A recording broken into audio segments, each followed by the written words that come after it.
Hi everyone, my name is Keegan Ryan and welcome to Hacking Cell Phone Embedded Systems. So to start, I want you to imagine that you're on a physical penetration test and there's a secure room that you want to gain access to. So as you're walking back and forth past this room, you notice that there's a badge reader on the door. And eventually you decide that your best way into this room is to find an employee who has legitimate access to the room, steal the data off of their badge card, write that data onto a card that you control, and then use that card to get into the room. So you do a bit more research into this system, and you find out that it is in fact possible to clone data off of cards. But in order to do it, you need this specialized hardware. And you're a little bit concerned, because if someone sees you using this specialized hardware within this region, you won't really be able to explain it away. So ideally, you want to have hardware that's innocuous and not conspicuous. So as is probably obvious from the title of this presentation, you eventually have the idea of using a cell phone. Because you know that a lot of cell phones are capable of reading and writing NFC cards, so you think maybe there's a chance that this cell phone can also read and write the secure badges. So you do a bit more research, you find out that your cell phone operates at a frequency of 13.56 megahertz, and your secure card system also operates at a frequency of 13.56 megahertz. So that's perfect, maybe there's a chance this will work. Now, what secure card system are we looking at? We're looking at Legacy I-Class. Legacy I-Class was introduced back in 2007. It was one of the first to actually support some sort of security, extra security. And it wasn't until 2010 that this system was broken. A group of researchers discovered that there's a master key that was on every reader, and that the security of the card reader could be broken, so this master key could be extracted off the reader.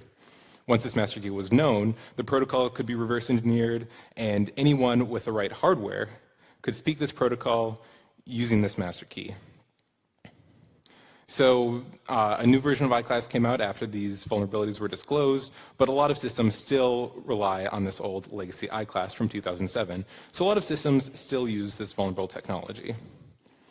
And the last part I want to point out is this I-Class protocol, what the card is speaking, is based off of something called ISO 15693, which is a standard for near-field communication cards.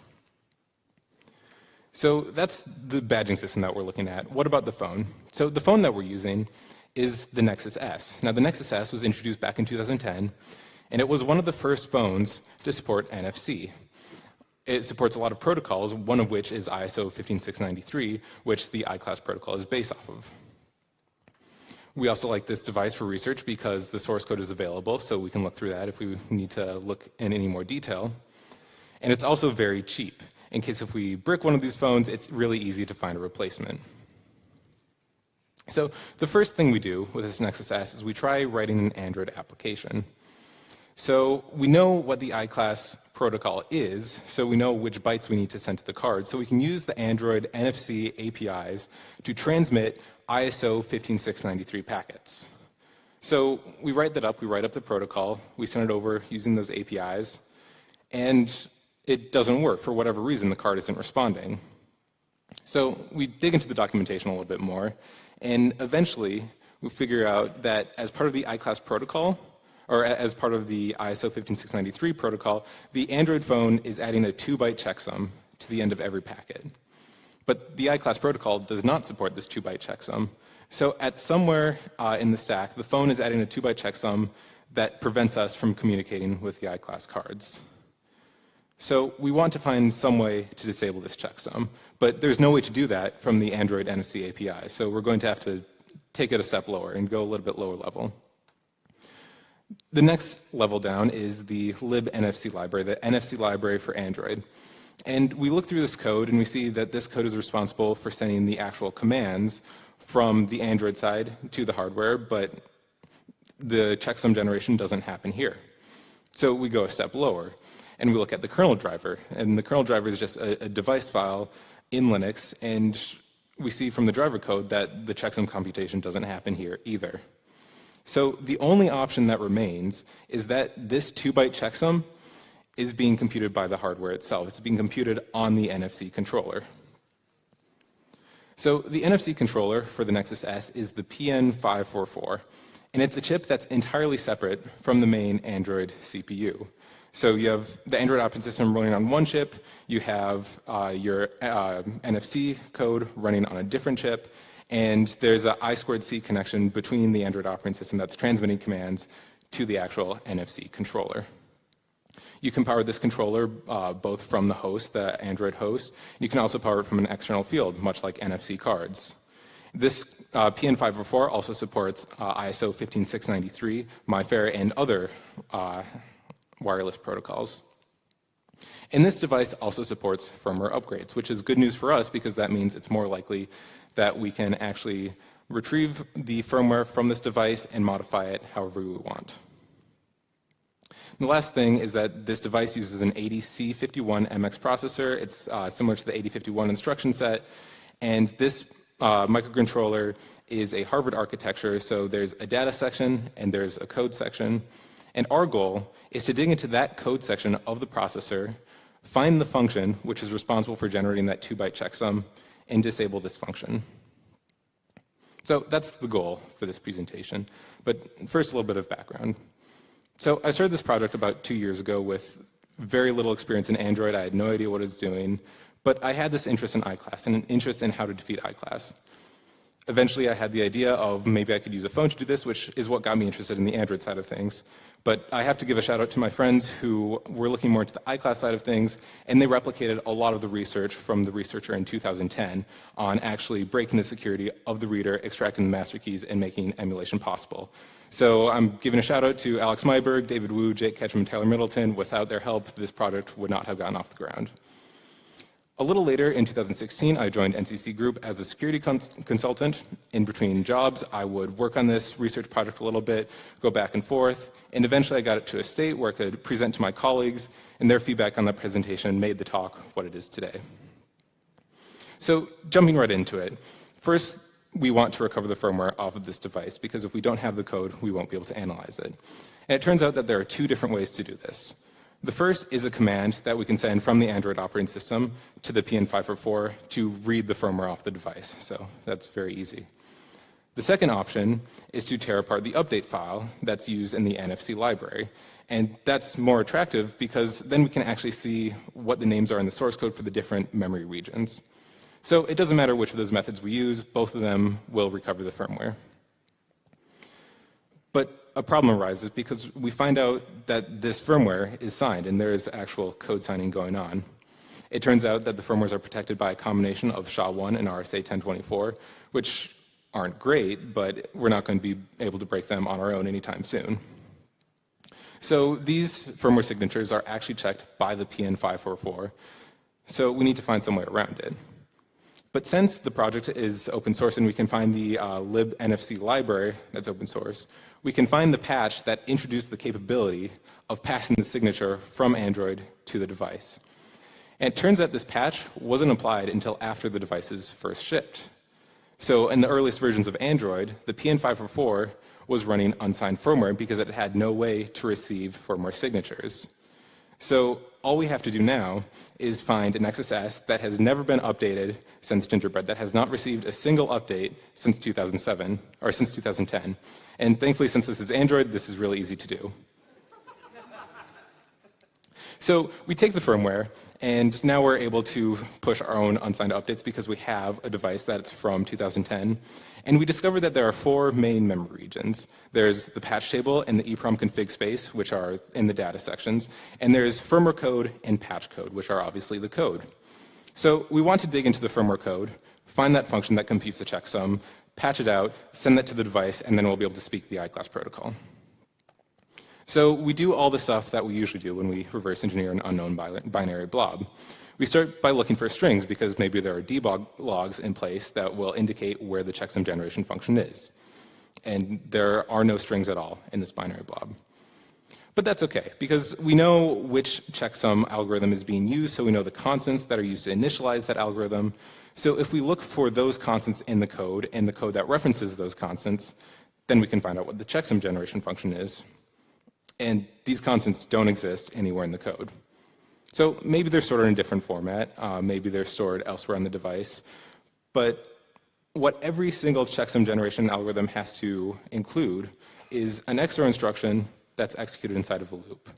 So the next step was looking for uses of the XOR instruction inside of this large 40K binary and see if any of them match the sort of use case that would indicate a checksum generation function.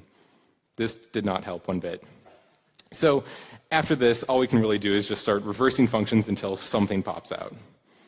But we can do a bit better than random guessing, because if we take the firmware code, we can see where all the function calls are, and we can start mapping them out. And we can see that there's a small minority of function calls which don't really make sense. They end up in blocks that are all zeros, and it doesn't really make sense why they would end up there. But most of the function calls end up in logical places.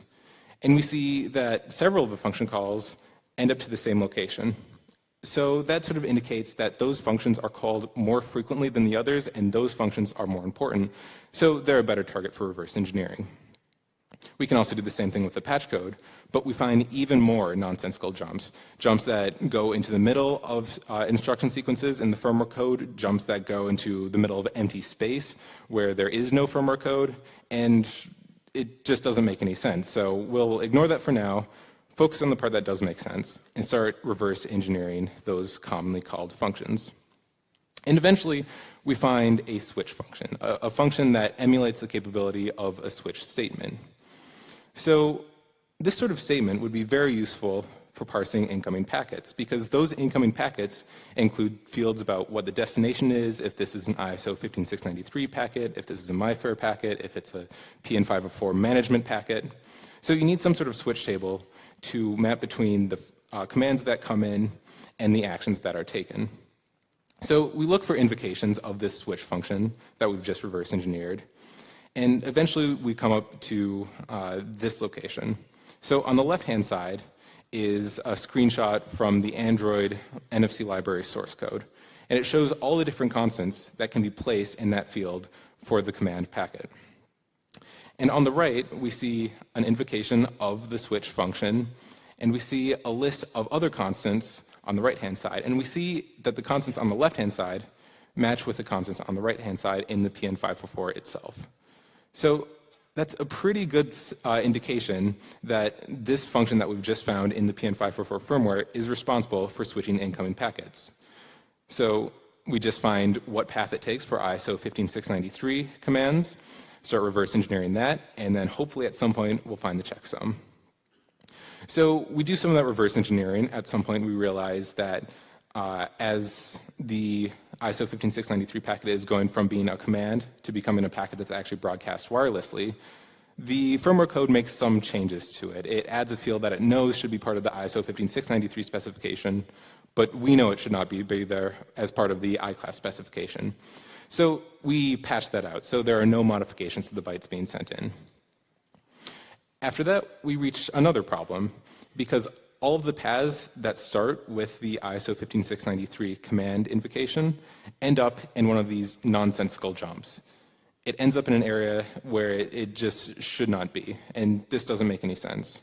So we're not going to be able to get any further until we understand where these nonsense jumps are going. And the most logical solution is that these jumps aren't ending up in the firmware code at all. There is some mystery block of code that we have not recovered, that's not part of the firmware update, but that we need to somehow recover in order to understand where this checksum generation function is.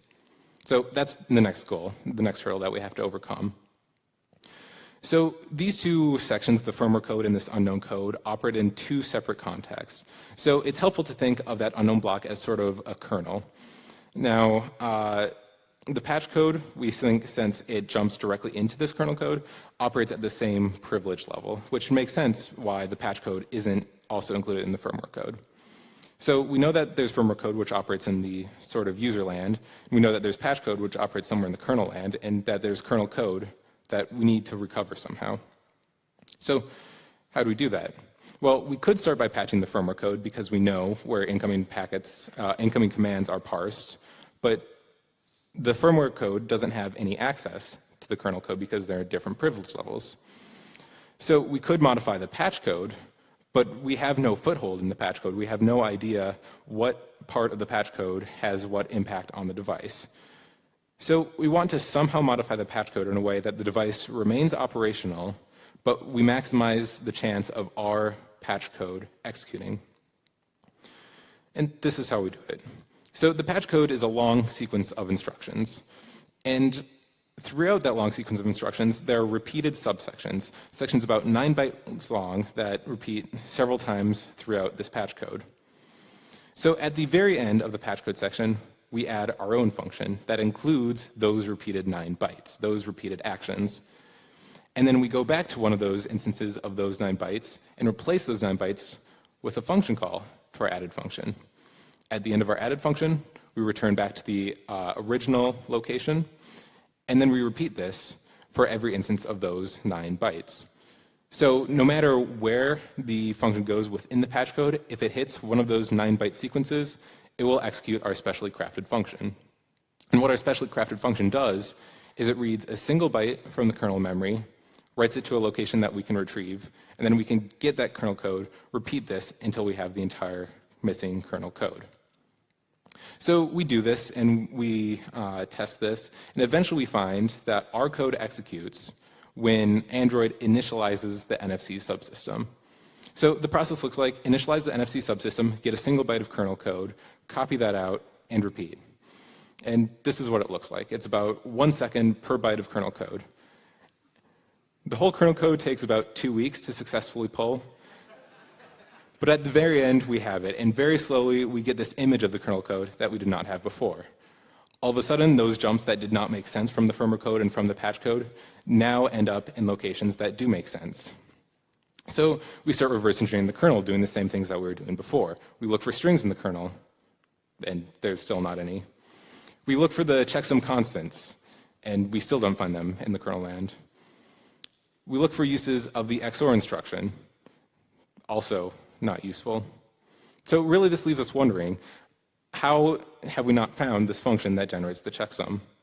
And the reality is, there is no function that handles the generation of the checksum. The checksum creation is done entirely by the hardware, so there is no code that handles this. So the project isn't dead in the water.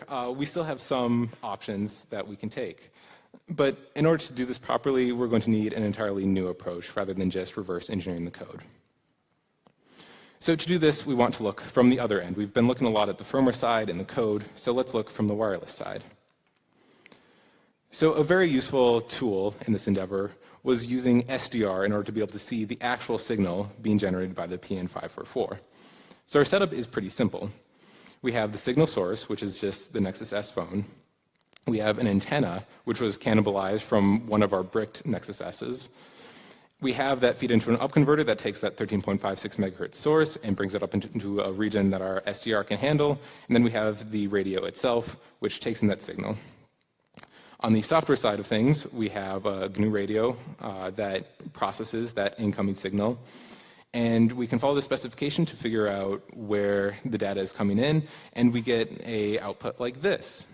From this output, we can start processing it, we can see what the exact data is, and we can determine what bytes are being sent by the PN544. Once we have those bytes, we can see exactly when we've disabled that checksum generation. But it's at this point when we finally see the actual peaks of the waveform, we realize that there's another problem we have on our hands. See, ISO 15693 has two different modes, two different transmission rates that it can operate at. There's the slow mode and there's a fast mode, and these two are incompatible with each other. The Nexus S phone that we have only uses the slow mode to communicate, but the I-class cards will only respond to fast mode commands. So we need some way to get the phone to communicate with the fast mode communication mode. So we know that since the PN544 says it supports ISO 15693, this capability is probably somewhere on the chip, but it's just not used by default. So in the process of reverse engineering the kernel code, we come across this function that occurs right before the transmission. And we can assume that this is some sort of function that sets up the transmission.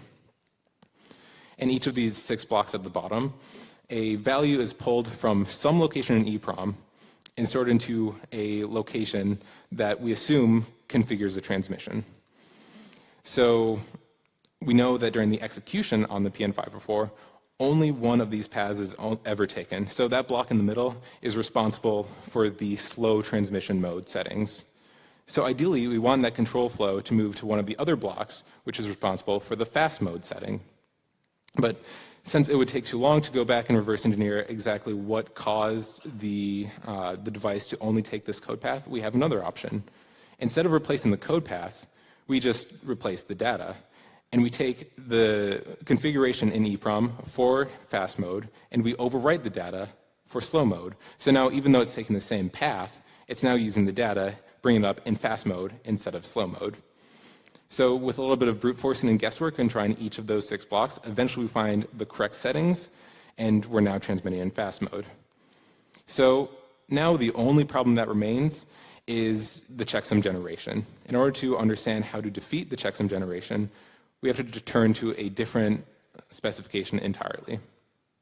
So MyFair is based on ISO 14444, another wireless specification, but MyFair supports commands that have the checksum at the end and commands that don't have a checksum at the end. And the Android NFC library supports this as well. We can see that there are 2 commands that we can send from Android to the device.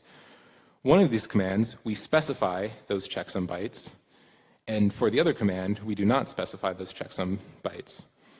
So when the PN544 receives either of these commands, it may or may not compute the checksum on those. So we're in a pretty good location. We have the commands that are being sent from Android to the command handler, which we found in the firmware code. And we know that they can end up for the MyFair setup where there is a checksum that's generated by the PN544, or it can end up in the MyFair setup where there is not a checksum generated by the PN544. And we can compare the difference between those 2 code paths, because whatever the difference is between the MyFair with crack and MyFair without crack, we can apply that difference to the ISO 15693 with that checksum in order to disable the checksum on the ISO 15693. So what that difference between the MyFair with the CRC and the MyFair without the CRC looks like is a difference in configuration values. So there are several bytes which are different, which are loaded into different locations that are different between the MyFair with crack and MyFair without. And it's a good guess that the checksum generation is controlled by a single bit of those bytes. So we want to figure out which bit is responsible for that checksum generation of that set of bytes that we've identified as different. And then we want to take that bit, we want to change it for the ISO 15693, and hopefully with that we'll have disabled checksum calculation. So at this point we can go ahead to trying to figure out how to change that single bit. But unfortunately that bit is part of the kernel, and the bits for the MyFair calculation are part of the kernel. In the firmware update that we can flash at will only covers the firmware code and the patch code, not the kernel code itself. So we want some way to get the kernel code to run, to use the parameters that we desire and not the parameters that are hard-coded into the device. Fortunately, we know that there is some capability to do this in the first place because there is patch code which runs in a kernel context, and based on the name, it's a good idea that this patches the kernel.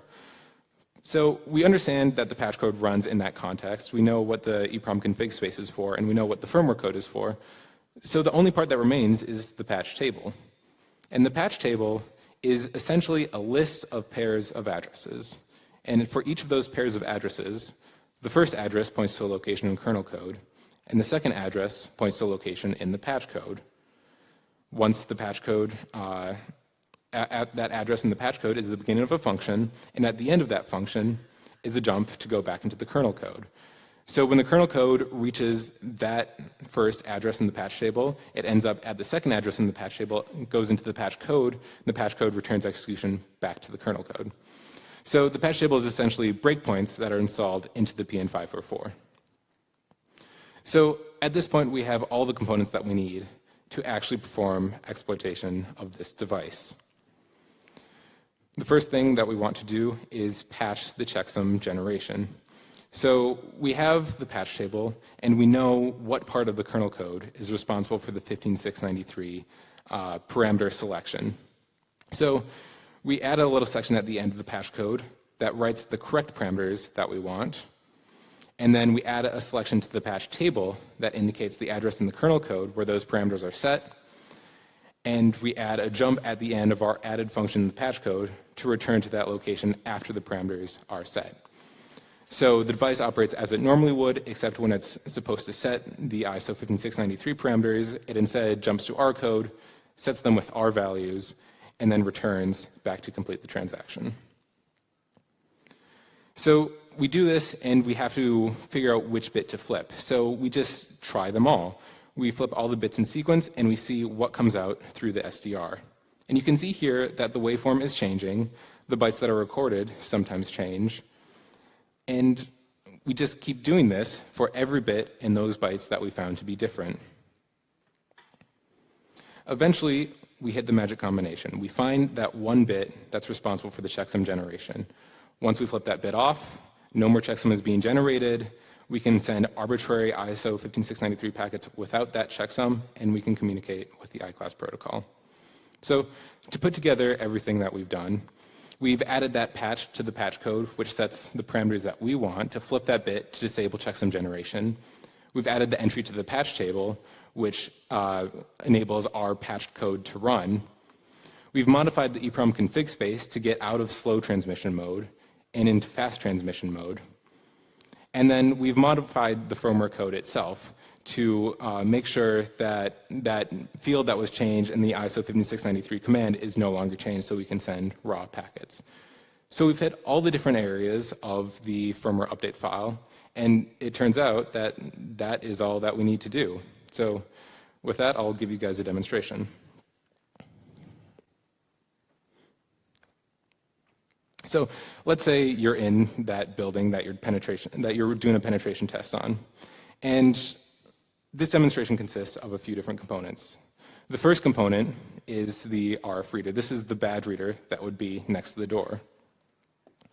You also have the legitimate employee's badge, which is colored green. And you can see that once that hits the badge reader, then the badge detects it as the green legitimate employee's badge.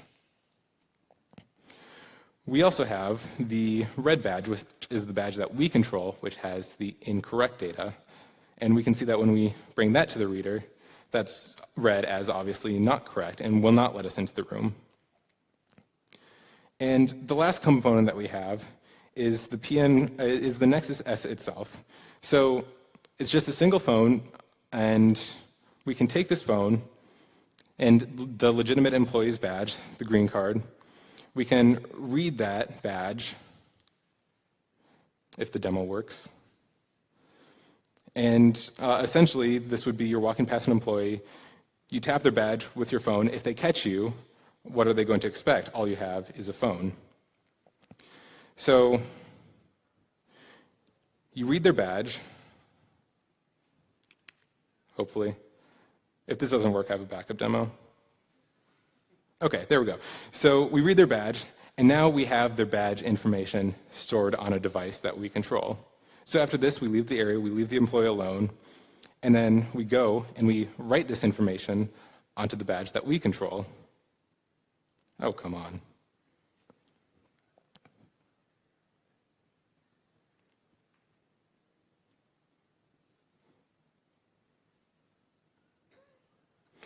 Okay, we're just going to go to backup.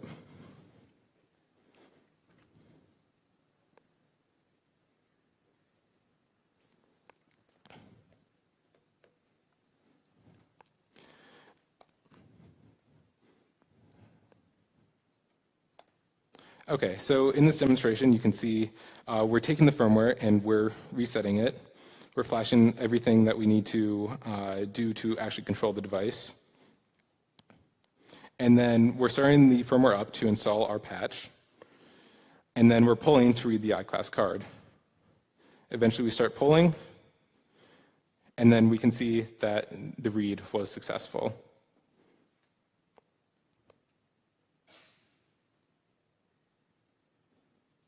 Okay. And for the actual demonstration, we can see that once we've reprogrammed our card, the red card, with what should be the legitimate green employee's access, once we go to read it, we're now successful. So we've just cloned that employee's badge, we've gotten into the room, and we've achieved our goal.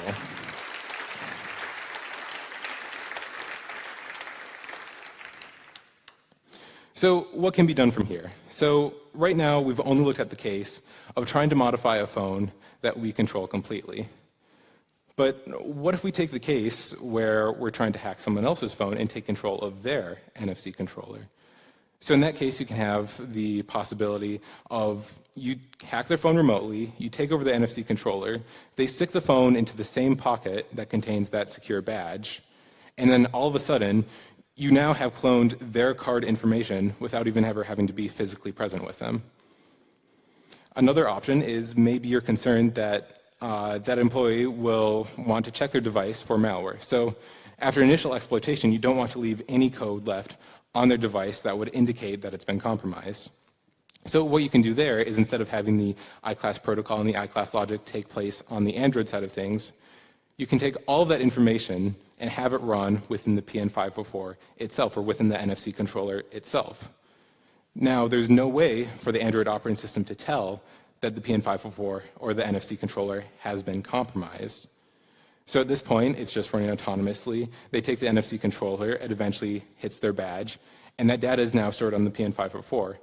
Later on, since it turns out that NFC controllers have this nice little wireless interface, you can blast out their card information over that wireless interface and retrieve it with a reader that you control. And what I think is possibly the most interesting option here is the possibility of information exfiltration another way. Because as we've seen before, a lot of these NFC controllers have the capability of being powered by both the device, but also, similar to an NFC card, by an external field. So the option here would be taking an external field, applying it to a device. It doesn't matter if the device is powered off with the battery removed. That external power field will boot up that NFC controller, and that stolen card data, which resides on that NFC controller, can now be read out. So you can now successfully hack a device that's been turned off. And I think that's pretty interesting. So what about other research? It turns out that the NFC controller is far from the only embedded device that's within a cell phone. We have Bluetooth controllers, USB controllers, baseband radios, cameras, fingerprint readers, all doing very interesting hardware-specific jobs. And the question that I want to leave you with is, if you had complete and total control over everything that these embedded controllers did, what could you make them do? Thank you.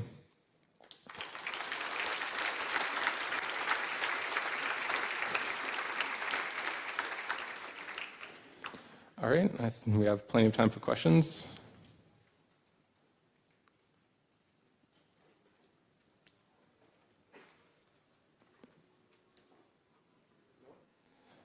All right, if there aren't any questions, feel free to come up to me later, ask questions then. Thank you guys.